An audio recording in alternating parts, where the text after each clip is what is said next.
Paus Fransiskus, pemimpin spiritual umat Katolik sedunia yang dikenal karena kerendahan hati, visi modernisasi gereja, dan jangkauan globalnya, meninggal dunia pada hari Senin di usia 88 tahun. Kepergian beliau menandai akhir dari masa kepausan transformatif selama 12 tahun yang mengubah wajah gereja Katolik secara global. Kabar duka tersebut disampaikan oleh Kardinal Kevin Farrell Camerlengo atau pejabat sementara yang ditunjuk untuk mengurus masa transisi kepemimpinan gereja setelah wafatnya Paus. Ironisnya, kematian beliau hanya berselang sehari setelah tampil secara publik dalam perayaan Minggu Paskah di lapangan Santo Petrus, momen yang telah lama dinantikan oleh umat Katolik sedunia. Setelah wafatnya Paus, Vatikan langsung memasuki periode khusus yang dikenal sebagai sede vacante, istilah dalam bahasa Latin yang berarti takhta kosong.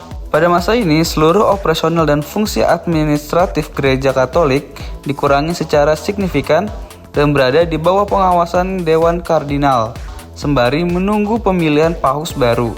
Sebagai Camerlengo, Kardinal Farrell bertugas mempersiapkan seluruh proses pemakaman bersama 3 asisten. Ia akan menentukan waktu dan prosedur pemindahan jenazah Paus Fransiskus ke Basilika Santo Petrus untuk penghormatan terakhir dari masyarakat. Mereka juga bertanggung jawab untuk menghancurkan cincin nelayan, simbol otoritas kepausan, serta membuka segel timah yang menandai akhir masa jabatan sang paus. Sesuai dengan keinginannya, Paus Fransiskus tidak akan dimakamkan di ruang bawah tanah Basilika Santo Petrus seperti kebanyakan pendahulunya. Sebaliknya, beliau telah menyatakan ingin dimakamkan di Basilika Santa Maria Maggiore, Roma, dengan peti mati kayu sederhana sebagai simbol kerendahan hati yang beliau junjung sepanjang hidupnya. Upacara pemakaman umumnya berlangsung antara 4 hingga 6 hari setelah wafatnya Paus dan digelar di lapangan Santo Petrus, dihadiri oleh para pemimpin dunia, tokoh agama, dan ribuan umat Katolik dari berbagai belahan dunia. Masa berkabung resmi akan berlangsung selama 9 hari penuh mengikuti tradisi liturgi gereja. Dalam beberapa bulan terakhir, seiring kondisi kesehatan Paus Fransiskus yang terus menurun, spekulasi mengenai calon penggantinya semakin mengemuka.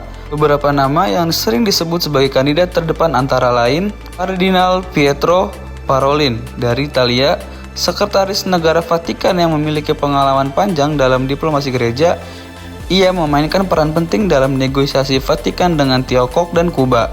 Kardinal Luis Antonio Tagle dari Filipina, mantan Uskup Agung Manila yang kini menjabat di Kuria Roma, dikenal dengan gaya pastoralnya yang hangat serta kedekatan dengan umat miskin dan nilai-nilai kerendahan hati ala Fransiskus.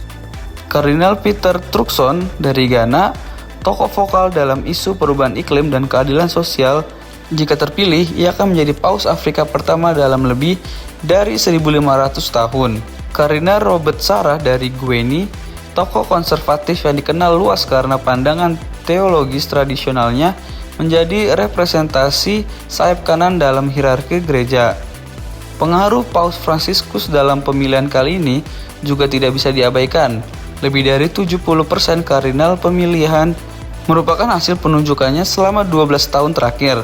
Ini membuka peluang besar bagi terpilihnya paus baru yang meneruskan semangat reformasi dan inklusivitas yang digagas oleh Fransiskus.